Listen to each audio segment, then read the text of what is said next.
दिवाली का त्योहार आते ही हर तरफ रौनक छा जाती है। दफ्तरों में सजावट होती है, मिठाइयों की खुशबू फैल जाती है और सबसे ज्यादा इंतजार रहता है बोनस का।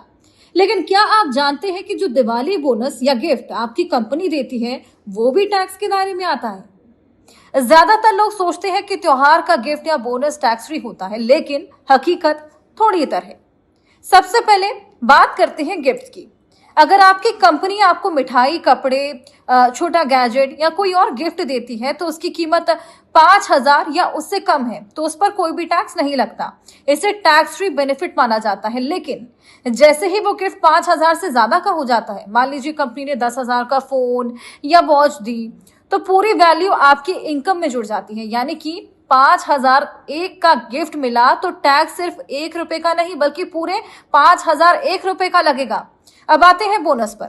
चाहे वो दिवाली बोनस हो या सालाना परफॉर्मेंस बोनस, अगर कंपनी वो कैश में देती है तो वो पूरी तरीके से टैक्सेबल होता है। इजी शब्दों में कहें तो उसे आपकी सैलरी का हिस्सा माना जाता है। मतलब जो भी रकम आपको बोनस के रूप में मिली वो आपकी सालाना इनकम में जुड़ जाएगी और आपकी टैक्स स्लैब के हिसाब से उस पर आपको टैक्स देना पड़ेगा।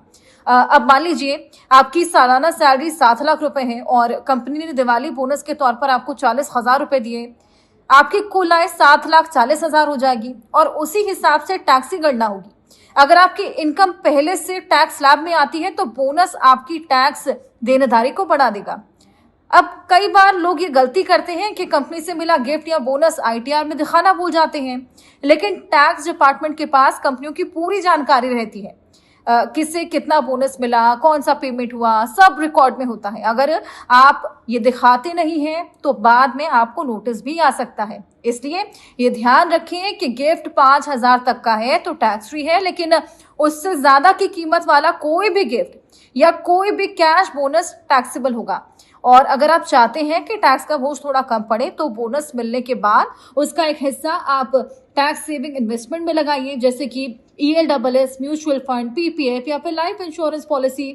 इन योजनाओं से आपको टैक्स में राहत तो मिलेगी ही, और इस दिवाली जब अकाउंट में बोनस आए तो उसकी मिठास का मजा जरूर लीजिएगा, लेकिन ये समझिएगा कि उस पर टैक्स भी देना पड़ेगा।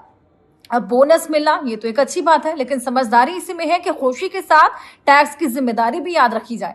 आखिर में दिवाली के दियों की तरह आपकी फाइनेंशियल प्लानिंग भी जगमगाती रहनी चाहिए ताकि साल के आखिर में टैक्स बिल देखकर रोशनी फीकी न पड़े।